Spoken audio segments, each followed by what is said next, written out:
Hello students, welcome back to my YouTube channel Indian चूडीश्री। आज के वीडियो में हम UGC NET JRF law June 2025 के लिए मॉक टेस्ट 5 अटैम्प्ट करेंगे। जिन्होंने अभी तक बाकी के 4 मॉक टेस्ट नहीं देखे हैं वो यूजीसी नेट जीआरएफ की प्लेलिस्ट चेकआउट कर सकते हैं। आज जो हमारा मॉक टेस्ट है इसमें भी टोटल 100 क्वेश्चन होंगे, ठीक है, according to syllabus of UGC NET. ठीक है, आज का सेशन स्टार्ट करने से पहले मैं थैंक यू बोलना चाहूँगी ऋषि मिश्रा जी को, जिन्होंने कमेंट करके बताया कि जो हमने मॉक टेस्ट 4 किया है उसका क्वेश्चन नंबर 13, ठीक है, उसमें थोड़ा सा करेक्शन है। थैंक यू सो मच कि आपने ऑब्ज़र्व किया और आपने कमेंट किया, जिसकी वजह से आज हम ये जो गलती हुई है क्वेश्चन नंबर 13 में वो करेक्ट कर पा रहे हैं। तो चलिए सबसे पहले हम क्वेश्चन नंबर 13 सही करते हैं। चलिए, yes, here it is. Question था, who decides whether a bill is a money bill और नॉट। यह कौन तय करता है कि कोई विधेयक धन विधेयक है या नहीं? Prime minister, president, speaker of Lok Sabha या फिर फाइनेंस मिनिस्टर? तो करेक्ट आंसर बिल्कुल सही है कि स्पीकर ऑफ लोकसभा डिसाइड करता है, ठीक है। लेकिन यहाँ पे आर्टिकल में थोड़ी सी गलती हो गई, ठीक है। आर्टिकल 101 में नहीं बल्कि मनी बिल आर्टिकल 110 में दिया गया है, ठीक है। तो I am very sorry for this and thank you once again Rishi Mishra ji. Stay connected with us. Start करते हैं आज का session. Question number 1, according to Savigny, law is, Savigny के अनुसार कानून है command of the sovereign, product of reason, product of general consciousness of the people and manifestation of the spirit, decision of judges. Correct answer will be option C, product of general consciousness of the people and manifestation of the spirit. लोगों की सामान्य चेतना और आत्मा की अभिव्यक्ति का उत्पाद, ठीक है। According to Savigny, law is product of general consciousness of the people and manifestation of the spirit, ठीक है। अच्छा, बताइए कि जो सेविग्नी हैं वो कौन से स्कूल से बिलोंग करते हैं? सेविग्नी जो हैं फाउंडर हैं, फाउंडर ऑफ हिस्टोरिकल स्कूल, ठीक है। चलिए next question. HLA. Hart introduce the concept of. HLA. Hart ने किस अवधारणा को प्रस्तुत किया? Volksgeist, grand norm, rule of recognition या फिर legal realism? Correct answer will be option C, rule of recognition, ठीक है। अच्छा, ये बताइए कि रिवीजन करते हैं हम यहाँ पे कि जो वोल्गजाइज्ड का कंसेप्ट है वो किसने दिया था? वो दिया था सेविग्नी ने, ठीक है। ग्रैंड नॉर्म किसने दिया? हंस केल्सन ने, ठीक है। रूल ऑफ रिकॉग्निशन जो है ये एच.एल.ए. हार्ट का कंसेप्ट है, ठीक है। कौन सी थ्योरी में, कौन सी थ्योरी का कंसेप्ट है? लीगल पॉजिटिविस्ट, ठीक है। और लीगल रियलिज्म किसने दिया है? Oliver Wendell Holmes junior and Kant Llewellyn, ठीक है। चलिए next question is, which theory views law as a means of achieving social engineering? कौन सा सिद्धांत कानून को सामाजिक अभियांत्रिकी का साधन मानता है? Sociological theory, natural law theory, analytical theory या फिर रियलिस्ट थ्योरी? करेक्ट आंसर हो जाएगा यहाँ पे हमारा ऑप्शन ए, सोशियोलॉजिकल थ्योरी, ठीक है। किसने दिया है ये सिद्धांत? रॉस्को पाउंड ने।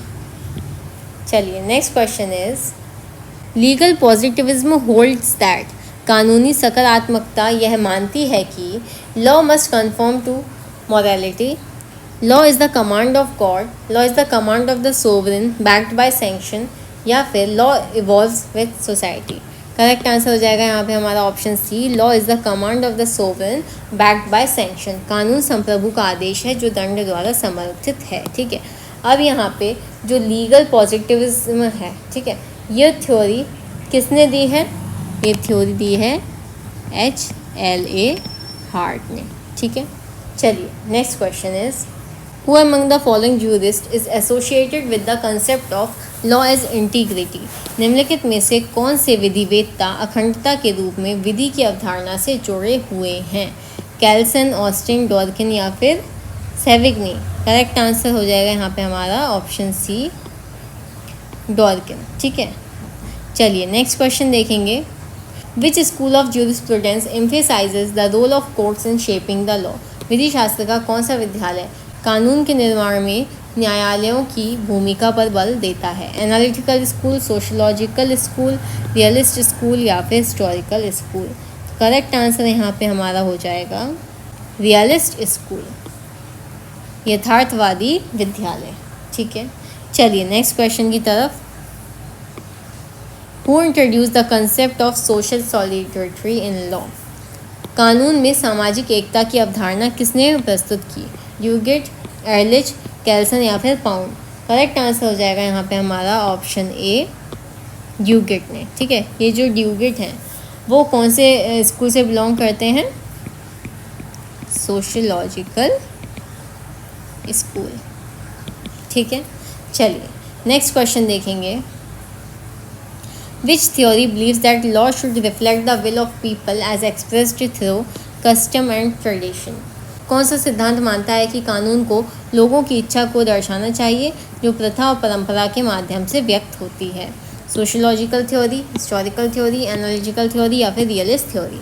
Correct answer will be option B, historical theory. Next question देखेंगे। Legal realism focuses primarily on? कानूनी यथार्थवाद मुख्य रूप से किस पर केंद्रित होता है? Judicial decision and actual court practices, moral values and ethics, divine will and religious scriptures या फिर सोवरेन कमांड्स? करेक्ट आंसर हो जाएगा यहाँ पे हमारा option A, judicial decisions and actual court practices. ठीक है, नेक्स्ट क्वेश्चन देखेंगे। अकॉर्डिंग टू रोनाल्ड डॉर्किन, जजेस should decide hard case based on? Ronald Dworkin के अनुसार न्यायाधीशों को कठिन मामलों का निर्णय किस आधार पर करना चाहिए? Public opinion, discretion and personal belief, legal principles and moral reasoning या फिर पार्लियामेंट्री डिबेट्स? करेक्ट आंसर हो जाएगा यहाँ पे हमारा option C, legal principles and moral reasoning. Next question देखेंगे। Who is the constitutional head of the state? राज्य का संवैधानिक प्रमुख कौन होता है? चीफ मिनिस्टर, स्पीकर, गवर्नर या फिर चीफ जस्टिस? करेक्ट आंसर हो जाएगा यहाँ पे हमारा option C, governor. Next question देखेंगे। The right to freedom of speech is provided under which article? भाषण की स्वतंत्रता का अधिकार किस अनुच्छेद के अंतर्गत प्रदान किया गया है? Article 14, article 19 clause 1 sub clause A, article 21 या फिर आर्टिकल 32? करेक्ट आंसर हो जाएगा यहाँ पे हमारा article 19 clause 1 sub clause A. Next question is which of the following is not a fundamental right under the Indian constitution? निम्नलिखित में से कौन भारतीय संविधान के अंतर्गत मौलिक अधिकार नहीं है? ऑप्शंस देखेंगे। Right to education, right to property, right to equality या फिर right to freedom? Correct answer will be option B, right to property. ठीक है, राइट टू प्रॉपर्टी पहले फंडामेंटल राइट्स में आता था। ठीक है, कौन से आर्टिकल में? 19 क्लॉज 1 सब क्लॉज एफ में। ठीक है, इसके बाद 1978 में 44th अमेंडमेंट के थ्रू इसको फंडामेंटल राइट की लिस्ट से हटा दिया गया। ठीक है, और आर्टिकल 300 ए में अलग से रख दिया। ठीक है, अब राइट टू प्रॉपर्टी जो है वो एक लीगल राइट में आता है। ठीक है, चलिए नेक्स्ट क्वेश्चन देखेंगे। The directive principles of state policy are inspired by the constitution of? राज्य के नीति निर्देशक तत्व किस देश के संविधान से प्रेरित हैं? यूएसए, यूके, आयरलैंड या फिर Canada? Correct answer will be option C, Ireland. ठीक है, आयरिश कॉन्स्टिट्यूशन से डीपीएसपी को फॉलो किया है। Next question is who has the power to amend the constitution? संविधान में संशोधन करने का अधिकार किसके पास है? प्रेसिडेंट, सुप्रीम कोर्ट, पार्लियामेंट या फिर प्राइम मिनिस्टर? करेक्ट आंसर क्या हो जाएगा यहाँ पे हमारा ऑप्शन सी, पार्लियामेंट। ठीक है, कौन से आर्टिकल में पावर है कॉन्स्टिट्यूशन को अमेंड करने की? That is article 368। Next question is which of the following is a feature of delegated legislation, निम्नलिखित में से कौन अधीनस्थ विधान की एक विशेषता है?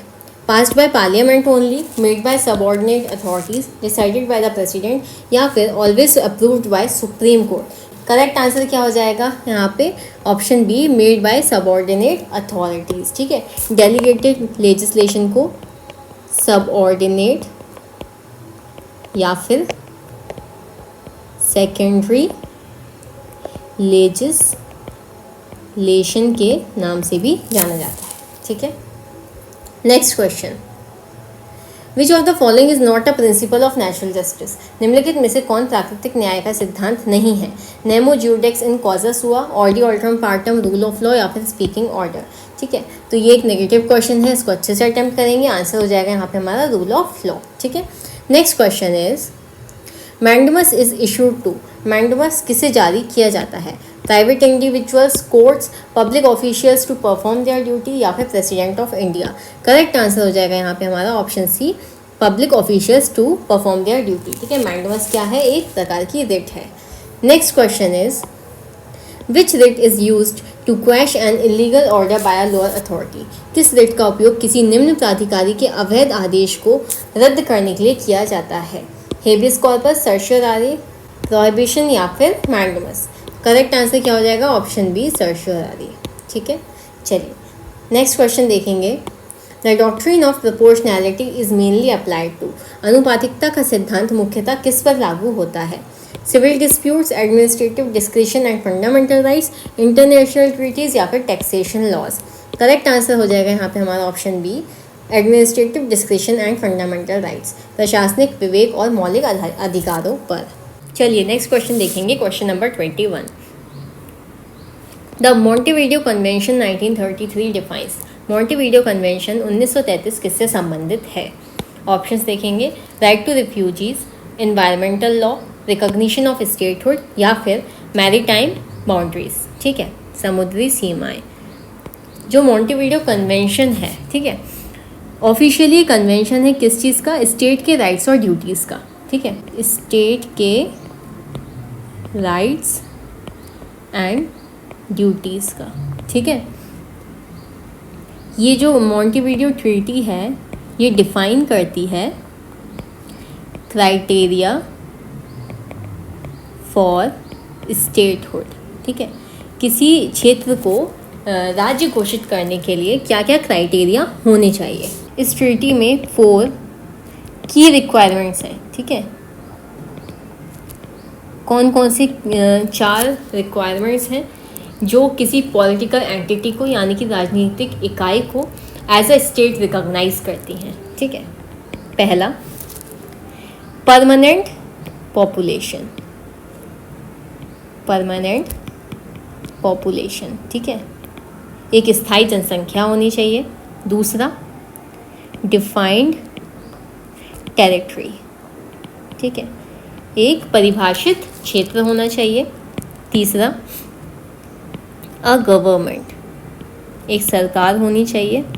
और चौथा है capacity to enter, capacity to enter into relations with other states. ठीक है, अन्य राज्यों से संबंध बनाने की क्षमता होनी चाहिए। ठीक है, अगर किसी क्षेत्र के अंतर्गत ये चारों रिक्वायरमेंट्स फुलफिल हो रहे हैं तो उसे एज अ स्टेट रिकॉग्नाइज किया जाता है। ये जो 4 रिक्वायरमेंट्स हैं ये हमें मॉन्टेविडियो कन्वेंशन में दी हैं। ठीक है, करेक्ट आंसर यहाँ पे हो जाएगा हमारा option C, recognition of statehood. ठीक है, नेक्स्ट क्वेश्चन देखेंगे। Which of the following entities is not a subject of international law, निम्नलिखित में से कौन अंतर्राष्ट्रीय कानून का विषय नहीं है? ऑप्शंस देखेंगे, sovereign states, individuals, multinational corporations, या फिर non state armed groups. Correct answer हो जाएगा यहाँ पे हमारा option D, non state armed groups, गैर राज्य सशस्त्र समूह। Next question is the lotus case 1927, बहुत ही इंपॉर्टेंट केस लॉ है। Establish the principal that, lotus मामला 1927 ने किस सिद्धांत को स्थापित किया? ऑप्शंस देखेंगे, states can exercise jurisdiction only within their territory, international law is supreme over national law, states may act freely unless prohibited by international law, या फिर treaties override customary law. Correct answer यहाँ पे हो जाएगा हमारा option C, states may act freely unless prohibited by international law.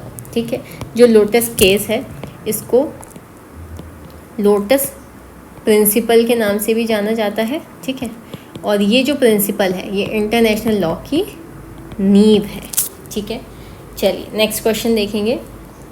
Which of the following bodies can give advisory opinions in international law? निम्नलिखित में से कौन सी संस्था अंतर्राष्ट्रीय कानून में परामर्शी राय दे सकती है? UN Security Council, International Criminal Court, International Court of Justice, या फिर WTO appellate body. Correct answer हो जाएगा यहाँ पे हमारा option C, International Court of Justice जो है वो एडवाइजरी ओपिनियन दे सकती है इंटरनेशनल लॉ में। Next question is a treaty becomes binding on a state after. एक संधि राज्य पर कब बाध्यकारी होती है?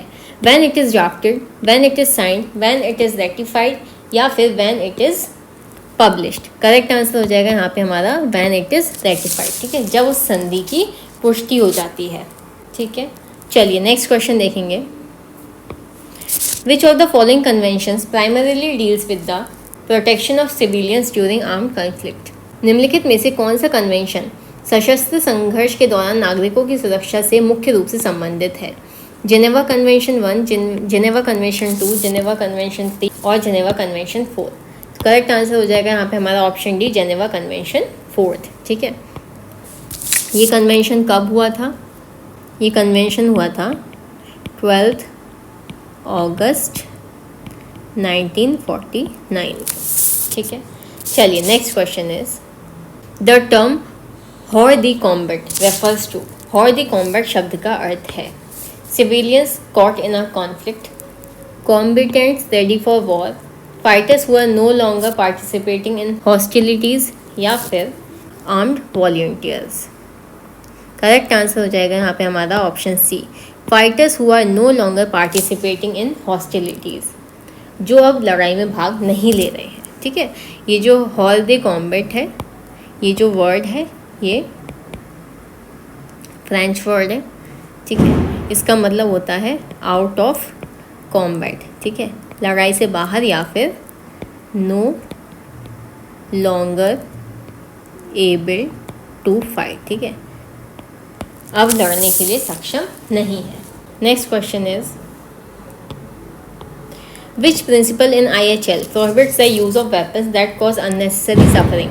IHL में कौन सा सिद्धांत ऐसे हथियारों के उपयोग पर रोक लगाता है जो अनावश्यक पीड़ा पहुंचाते हैं? डिस्टिंक्शन, प्रोपोर्शनैलिटी, ह्यूमैनिटी, या फिर नेसेसिटी। करेक्ट आंसर हो जाएगा यहाँ पे हमारा option C, humanity. Next question is which of the following is not a fundamental principle of international humanitarian law? निम्नलिखित में से कौन अंतर्राष्ट्रीय मानवतावादी कानून का मूलभूत सिद्धांत नहीं है? डिस्टिंक्शन, प्रोपोर्शनैलिटी, मिलिट्री नेसेसिटी, या फिर नेशनल सोवरेनिटी। करेक्ट आंसर हो जाएगा यहाँ पे हमारा ऑप्शन डी, नेशनल सोवरेनिटी, राष्ट्रीय संप्रभुता। ठीक है, ये फंडामेंटल प्रिंसिपल नहीं है इंटरनेशनल ह्यूमैनिटेरियन लॉ का। Next question is who is responsible for enforcing IHL at the international level? अंतर्राष्ट्रीय स्तर पर IHL को लागू करने की जिम्मेदारी किसकी होती है? UN general assembly, international committee of the red cross, UNESCO, या फिर इंटरपोल। करेक्ट आंसर हो जाएगा यहाँ पे हमारा option B, international committee of the red cross, ICRC। चलिए नेक्स्ट क्वेश्चन देखेंगे। थेफ्ट बिकम्स रॉबरी व्हेन, चोरी डकैती बन जाती है जब property is stolen at night, fear of death और hurt is caused, more than one person is involved, या फिर it is committed on highway. Robbery IPC में कौन से सेक्शन में दी है? 390 IPC में। ठीक है, करेक्ट आंसर हो जाएगा यहाँ पे हमारा option B, fear of death और हर्ट इज कॉज्ड, मृत्यु या चोट का भय उत्पन्न किया जाता है तब। Next question is the term voluntarily is defined under which section of IPC? IPC की किस धारा में स्वेच्छा शब्द की परिभाषा दी गई है? सेक्शन 38, सेक्शन 39, सेक्शन 40, या फिर सेक्शन 41। करेक्ट आंसर हो जाएगा यहाँ पे हमारा ऑप्शन बी, सेक्शन 39। चलिए नेक्स्ट क्वेश्चन देखेंगे। Which one of the following is not an essential ingredient of criminal conspiracy under IPC. निम्नलिखित में से कौन आईपीसी के तहत आपराधिक साजिश का आवश्यक तत्व नहीं है? एग्रीमेंट बिटवीन टू और मोर पर्सन्स, इलीगल एक्ट और legal act by illegal means, intention to cause death, या फिर मीटिंग ऑफ माइंड्स। तो करेक्ट आंसर हो जाएगा यहाँ पे हमारा option C, intention to cause death, मृत्यु का कारण बनाने का इरादा। क्रिमिनल कॉन्स्पिरेसी नहीं है। Next question is in IPC grievous hurt is defined under which section. IPC में गंभीर चोट की परिभाषा किस धारा में दी गई है? सेक्शन 319, सेक्शन 320, सेक्शन 321 या फिर सेक्शन 322। करेक्ट आंसर हो जाएगा यहाँ पे हमारा option B, section 320। Next question देखेंगे, the offence of criminal breach of trust is defined under. आपराधिक विश्वास भंग का अपराध किस धारा के अंतर्गत परिभाषित है? सेक्शन 405, सेक्शन 420, सेक्शन 403 या फिर सेक्शन 409। करेक्ट आंसर हो जाएगा यहाँ पे हमारा ऑप्शन है section 405। Next question is under the BNS 2023 which section defines organised crime. भारतीय न्याय संहिता 2023 के तहत संगठित अपराध किस धारा में परिभाषित किया गया है?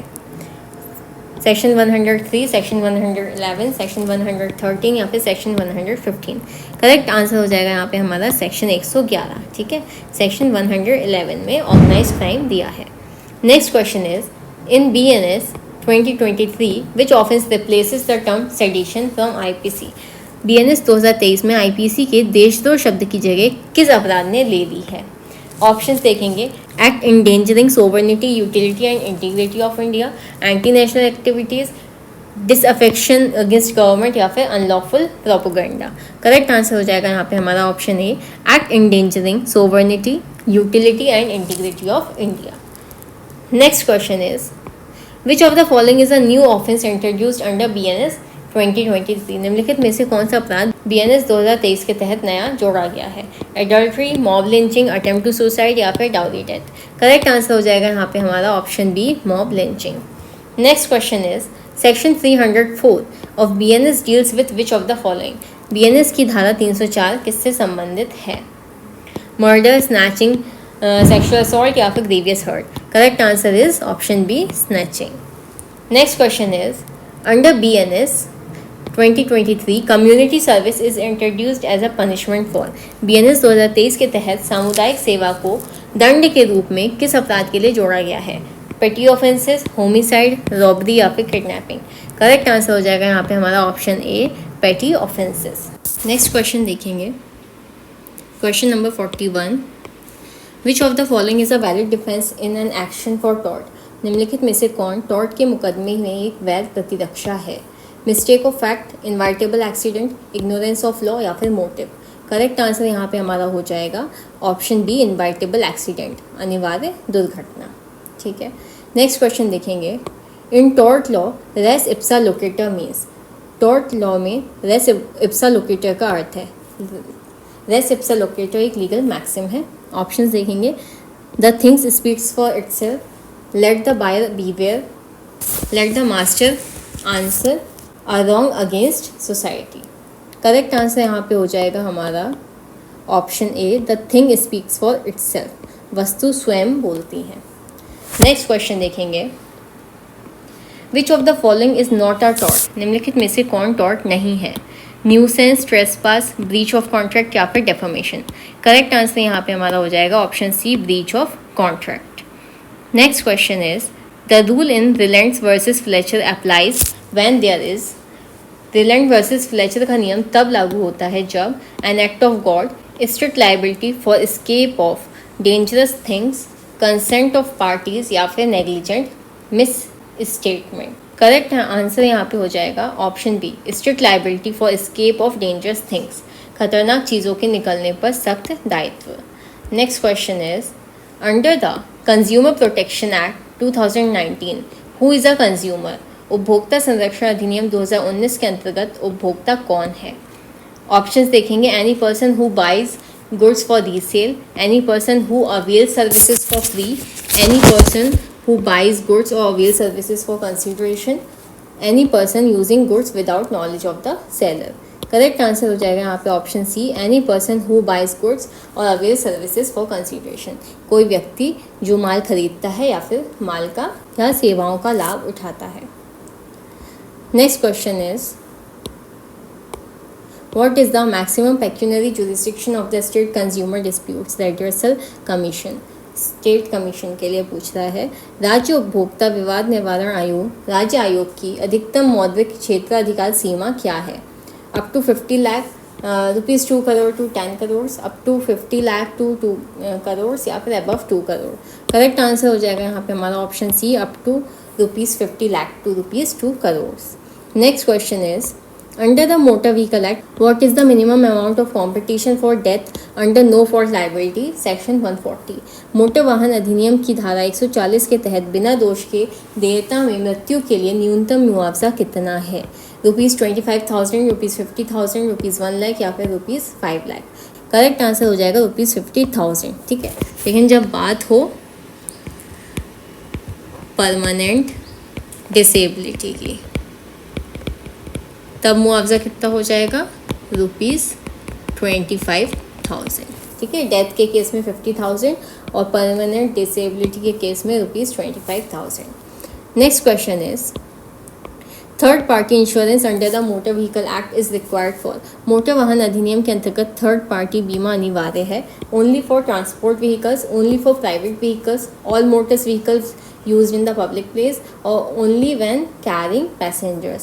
करेक्ट आंसर हो जाएगा यहाँ पे हमारा option C, all motor vehicles used in public places, सभी मोटर वाहन जो सार्वजनिक स्थानों में उपयोग होते हैं। ठीक है, चलिए नेक्स्ट क्वेश्चन देखेंगे। The competition commission of India was established under which section of the competition act 2002।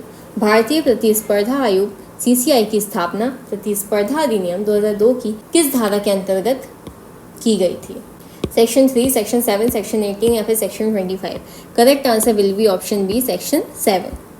Next question is which of the following is not considered an anti competitive agreement under section 3 of competition act. निम्नलिखित में से कौन सी धारा 3 के अंतर्गत प्रतिस्पर्धा विरोधी समझौता नहीं माना जाता है?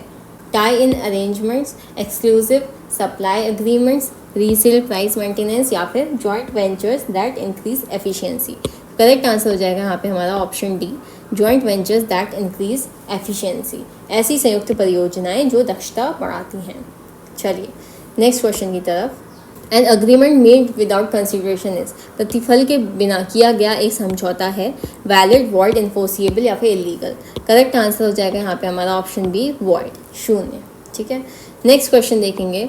विच section of the Indian contract act defines proposal. भारतीय अनुबंध अधिनियम की कौन सी धारा प्रस्ताव को परिभाषित करती है? ऑप्शंस देखेंगे, section 2A, section 2H, section 10 या फिर सेक्शन 23। करेक्ट आंसर यहाँ पे हो जाएगा हमारा ऑप्शन ए, सेक्शन 2A। ठीक है, प्रपोजल की परिभाषा दी है सेक्शन 2A में। Next question is a contract which ceases to be enforceable by law becomes. एक अनुबंध जो कानून द्वारा प्रवर्तनीय नहीं रह जाता है वो कहलाता है वॉइड, वॉइडेबल, इलीगल या फिर वैलिड। करेक्ट आंसर हो जाएगा यहाँ पे हमारा ऑप्शन ए, वॉइड, शून्य। Next question is consideration must move at the desire of. प्रतिफल किसकी इच्छा पर आधारित होना चाहिए?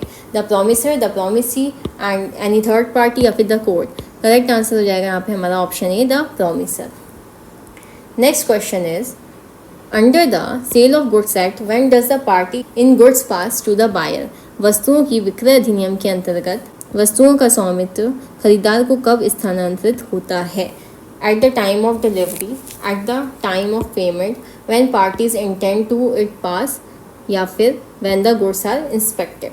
करेक्ट आंसर हो जाएगा यहाँ पे हमारा option C, when parties intend it to pass, जब पक्ष इसे स्थानांतरित करने का इरादा रखते हैं। ये कहाँ दिया है हमें?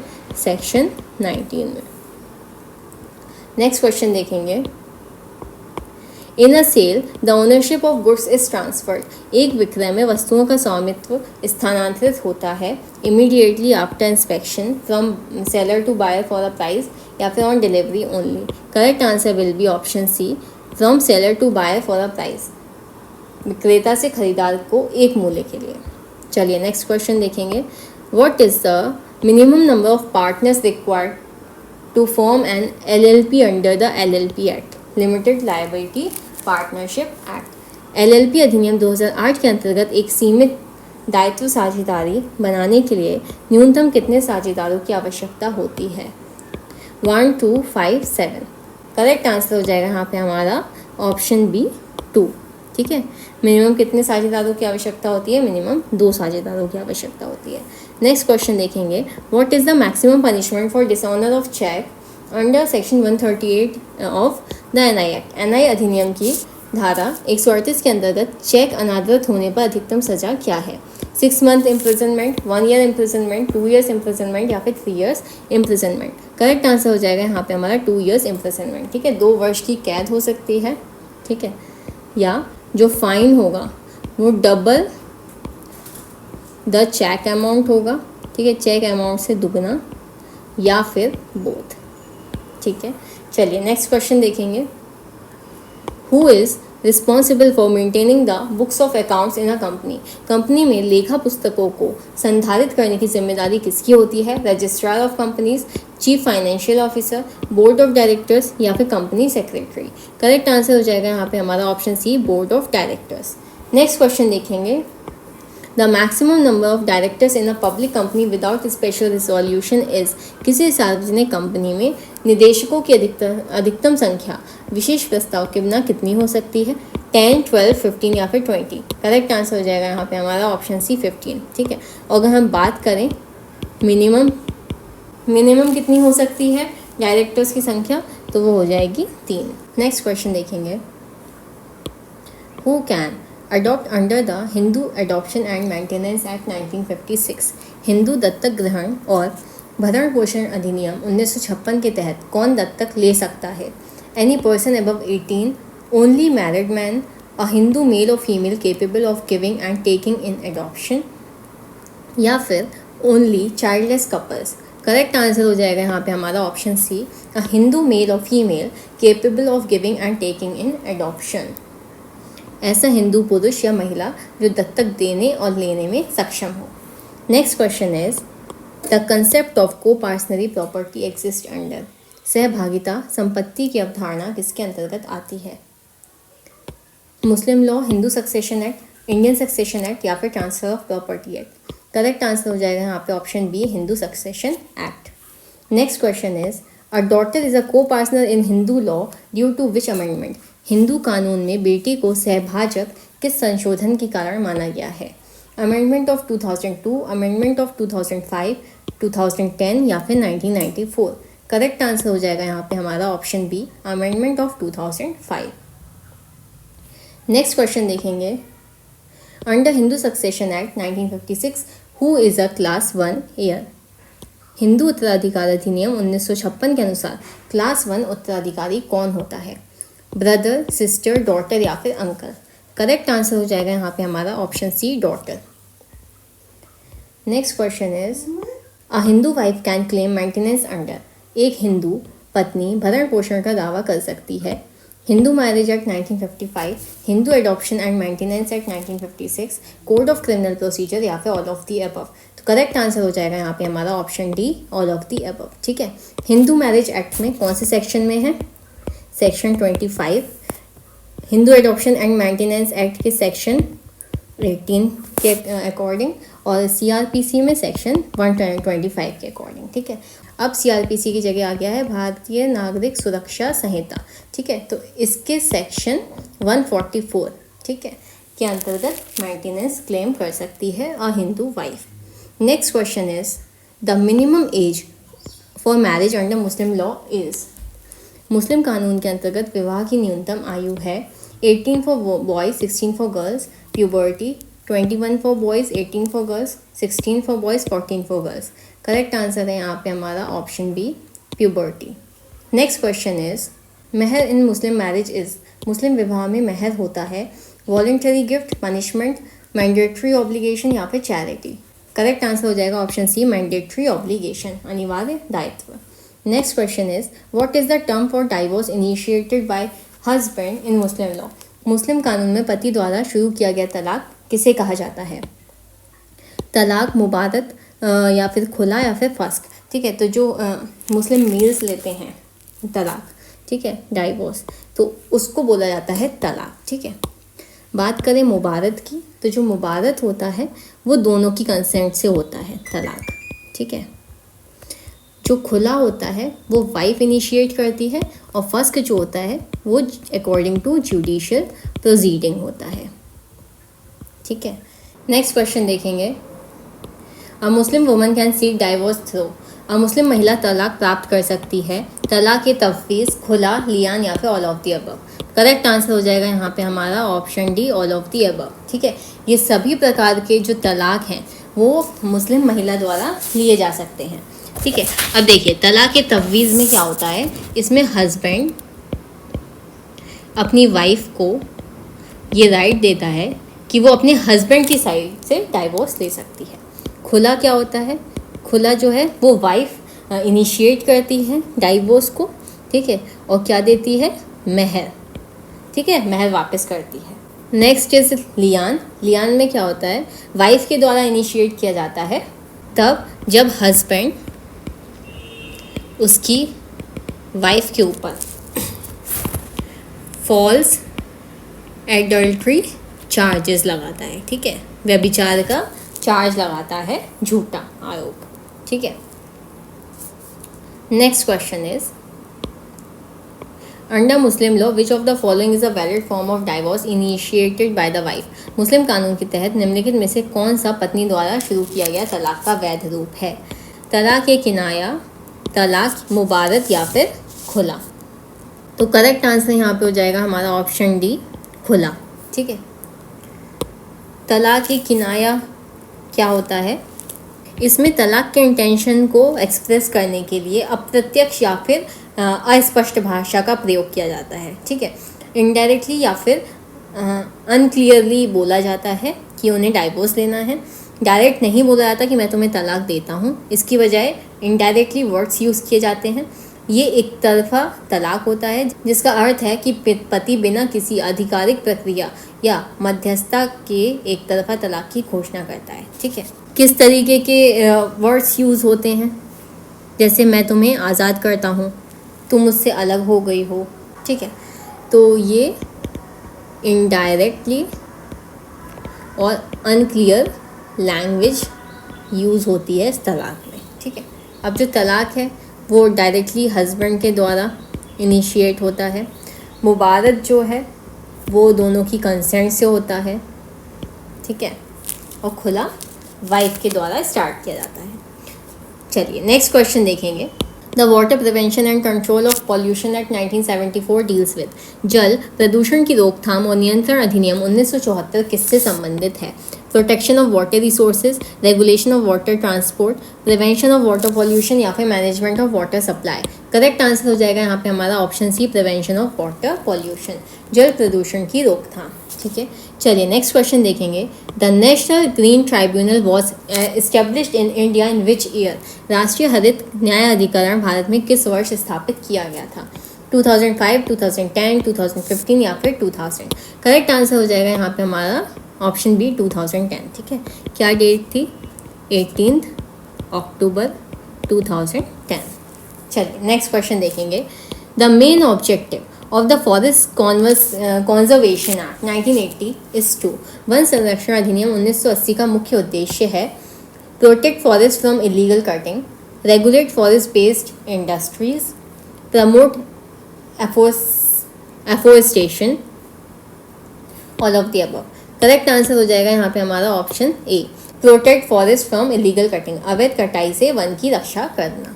नेक्स्ट क्वेश्चन देखेंगे। The concept of sustainable development was introduced in India through. स्थायी विकास की अवधारणा भारत में निम्नलिखित में से किस माध्यम से पेश की गई थी। Environment protection act 1986, the constitution of India, national environment policy 2006 या फिर national green tribunal act 2010। Correct answer हो जाएगा यहाँ पे option C, national environment policy 2006, राष्ट्रीय पर्यावरण नीति 2006। Next question is the wildlife protection act 1972 is design to protect. वन्य जीव संरक्षण अधिनियम 1972 का उद्देश्य किसकी रक्षा करना है। Animal habitats, wild animals and birds, endangered species या फिर all of the above. Correct answer हो जाएगा यहाँ पे हमारा ऑल ऑफ द अबव। ठीक है, चलिए नेक्स्ट क्वेश्चन की तरफ। Which of the following rights is not included in the International Covenant on Civil and Political Rights? निम्नलिखित में से कौन सा अधिकार अंतर्राष्ट्रीय नागरिक और राजनीतिक अधिकार संधि में शामिल नहीं है? Right to life, right to work, right to freedom of speech या फिर right to a fair trial. Correct answer हो जाएगा यहाँ पे हमारा option B, right to work, कार्य का अधिकार। चलिए नेक्स्ट क्वेश्चन देखेंगे। The right to education act was passed in India in which year? भारत में शिक्षा का अधिकार अधिनियम किस वर्ष से पारित किया गया था? 2005, 2008, 2010 या फिर 2012। करेक्ट आंसर हो जाएगा यहाँ पे हमारा ऑप्शन सी, 2010। ठीक है, इनेक्ट कब हुआ? राइट टू एजुकेशन एक्ट 4 अगस्त 2009। ठीक है, और इम्प्लीमेंट कब हुआ? 1 अप्रैल 2010। ठीक है, चलिए नेक्स्ट क्वेश्चन देखेंगे। Which of the following is not a fundamental human right? निम्नलिखित में से कौन सा एक मौलिक मानव अधिकार नहीं है? Right to equality, right to property, right to liberty या फिर right to health. Correct answer हो जाएगा यहाँ पे हमारा option B, right to property. ठीक है, ये एक फंडामेंटल राइट नहीं है। ठीक है, 44th अमेंडमेंट जब हुआ 1978 में, उसमें राइट टू प्रॉपर्टी को फंडामेंटल राइट की लिस्ट से हटा के आर्टिकल 300 ए में रख दिया और अब ये एक लीगल राइट है। ठीक है, चलिए नेक्स्ट क्वेश्चन देखेंगे। The international human rights day is celebrated every year on? अंतर्राष्ट्रीय मानवाधिकार दिवस हर साल किस दिन मनाया जाता है? 10 दिसंबर, 5 अक्टूबर, 20 नवंबर या फिर 21 मार्च। करेक्ट आंसर हो जाएगा यहाँ पे हमारा दिसंबर 10। ठीक है, 10 दिसंबर को मनाया जाता है। Next question is the idea of uniform civil code UCC is ensured in which article of the Indian constitution? भारतीय संविधान के किस अनुच्छेद में समान नागरिक संहिता का विचार निहित है? Article 44, article 45, article 48, article 51। Correct answer हो जाएगा यहाँ पे हमारा ऑप्शन है आर्टिकल 44। नेक्स्ट क्वेश्चन देखेंगे। Which of the following is not protected under copyright law? निम्नलिखित में से कौन सा अधिकार कॉपीराइट कानून के तहत संरक्षित नहीं है? Literary works, music, industrial design या फिर मूवीज़। करेक्ट आंसर यहाँ पे हमारा हो जाएगा option C, industrial designs. Next question is a patent grants the exclusive right to make, use and sell an invention for a period of. एक patent एक आविष्कार को बनाने, उपयोग करने और बेचने का विशेष अधिकार किस अवधि के लिए प्रदान करता है? 10 years, 20 years, 25 years, 50 years। Correct answer हो जाएगा यहाँ पे हमारा ऑप्शन बी, 20 years। ठीक है, next question is which of the following is not a requirement for grant of patent? Patent के स्वीकृत होने के लिए निम्नलिखित में से कौन सा एक आवश्यक तत्व नहीं है? ठीक है, कौन सी आवश्यकता नहीं है? Novelty, non obviousness, industrial applicability या फिर पब्लिक डोमेन। करेक्ट आंसर हो जाएगा यहाँ पे हमारा option D, public domain. Next question है trademark protection is provided for which of the following? Trademark सुरक्षा निम्नलिखित में से किसके लिए प्रदान की जाती है? Logo, slogan, brand names, all of the above. Correct answer हो जाएगा यहाँ पे हमारा ऑल ऑफ द अबव, उपरोक्त सभी। Next question is the term of protection for a registered trademark in India is? Bharat में पंजीकृत ट्रेडमार्क की सुरक्षा की अवधि है 10 years, 15 years, 20 years, 25 years। Correct answer हो जाएगा option A, 10 years। Next question is the information technology act 2000 applies to? सूचना प्रौद्योगिकी अधिनियम 2000 किस पर लागू होता है? Electronic contracts and communication, cyber crimes and offences, digital signatures and encryption, all of the above. Correct answer हो जाएगा यहाँ पे हमारा option D, all of the above. Next question देखेंगे। Which section of IT act deals with hacking? सूचना प्रौद्योगिकी अधिनियम 2000 का कौन सा अनुच्छेद हैकिंग से संबंधित है? Section 65, section 66, section 67, section 68। Correct answer हो जाएगा option B, section 66। Next question देखेंगे। Under the IT act 2000 the term cyber crimes refers to? सूचना प्रौद्योगिकी अधिनियम 2000 के तहत साइबर अपराध शब्द का अर्थ है offences related to personal injury, crimes related to electronic data and system, crimes related to physical property या फिर नन ऑफ द अबव। तो करेक्ट आंसर हो जाएगा option B, crimes related to electronic data and system, electronic data और प्रणालियों से संबंधित अपराध। नेक्स्ट क्वेश्चन देखेंगे। Which section of IT Act deals with the punishment for sending offensive messages through communication service etcetera. सूचना प्रौद्योगिकी अधिनियम की कौन सी धारा संचार सेवा के माध्यम से आपत्तिजनक संदेश भेजने के लिए सजा से संबंधित है? Section 66A, section 69A, section 70A या फिर सेक्शन 72A। करेक्ट आंसर हो जाएगा यहाँ पे हमारा option A, section 66A। Next question is the IT Act 2000 provides legal recognition to electronic records and digital signatures under which section? सूचना प्रौद्योगिकी अधिनियम 2000 इलेक्ट्रॉनिक रिकॉर्ड और डिजिटल हस्ताक्षरों को कानूनी मान्यता किस धारा के तहत प्रदान करता है? सेक्शन 4, सेक्शन 5, सेक्शन 6 या फिर सेक्शन 7। करेक्ट आंसर हो जाएगा हमारा option A, section 4। Next question देखेंगे the concept of separation of powers was first introduced by. शक्तियों का पृथक्करण का सिद्धांत सबसे पहले किसके द्वारा प्रस्तुत किया गया था? Montesquieu, John Locke, Thomas Hobbes या फिर जीन जैक्यूज रूसो। तो करेक्ट आंसर हो जाएगा यहाँ पे हमारा option A, Montesquieu. Next question is which of the following countries follows a parliamentary system of government? निम्नलिखित में से कौन सा देश संसदीय शासन प्रणाली का पालन करता है? US, UK, Switzerland, China. Correct answer हो जाएगा यहाँ पे हमारा option B, UK, United Kingdom. Next question is in a federal system of government the powers are divided between. एक संघीय शासन प्रणाली में शक्तियाँ निम्नलिखित में से किसके बीच विभाजित की जाती हैं? Central and state government, central government and judiciary, state government and judiciary या फिर executive and legislature. Correct answer हो जाएगा यहाँ पे option A, central and state governments. Next question is which of the following is not a feature of a unitary system of government? निम्नलिखित में से कौन सा एकात्मक शासन प्रणाली की विशेषता नहीं है? Centralised power, single government authority, division of power between central and regional governments या फिर flexibility in governance.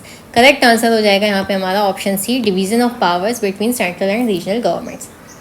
Next question is the judicial review of laws and actions is a feature of which of the following system? कानूनों और कार्यों की न्यायिक समीक्षा निम्नलिखित में से किस प्रणाली की विशेषता है? Parliamentary system, federal system, unitary system या फिर all of the above. Correct answer हो जाएगा यहाँ पे हमारा option B, federal system. Next question is which of the following best describe the presidential system of governance? निम्नलिखित में से कौन सा राष्ट्रपति शासन प्रणाली का सबसे अच्छा वर्णन करता है? ऑप्शंस देखेंगे the executive is chosen by the legislature, the executive is independent and directly elected by the people, the executive is appointed by the judiciary या फिर the executive works in collaboration with the legislature. Correct answer हो जाएगा यहाँ पे हमारा option B, the executive is independent and directly elected by the people. कार्यपालिका स्वतंत्र है और सीधे जनता द्वारा चुनी जाती है। चलिए नेक्स्ट क्वेश्चन देखेंगे। In a parliamentary system the head of government is. संसदीय प्रणाली में सरकार का प्रमुख होता है president, prime minister, speaker of parliament या फिर चीफ जस्टिस। करेक्ट आंसर हो जाएगा यहाँ पे हमारा prime minister. Next question is which country has a system of governance based on a constitutional monarchy? कौन सा देश संवैधानिक राजतंत्र पर आधारित शासन प्रणाली रखता है? UK, US, Germany, India. Correct answer is option A, UK। ठीक है, नेक्स्ट क्वेश्चन देखेंगे। In a federal system of government the power is divided between. संघीय शासन प्रणाली में निम्नलिखित में किसके बीच विभाजित होती है? Central government and regional governments, executive and legislative bodies, state government and judiciary या फिर parliament and judiciary. Correct answer हो जाएगा यहाँ पे हमारा option A, central government and regional governments. ये क्वेश्चन यहाँ पे रिपीट हो गया है, चलिए कोई नहीं। चलते हैं आज के मॉक टेस्ट के लास्ट क्वेश्चन की तरफ। Question number 100 which of the following is a feature of a unitary system of governance? निम्नलिखित में से कौन सा एकात्मक शासन प्रणाली की विशेषता है? Power is centralised, power is divided between central and state government, power is shared equally among different branches of government या फिर power is decentralised and shared with regional governments. Correct answer हो जाएगा यहाँ पे हमारा option A, power is centralised. ठीक है, शक्ति केंद्रीकृत होती है। ठीक है, तो यहाँ पे हमारे टोटल 5 मॉक टेस्ट कंप्लीट हो गए हैं।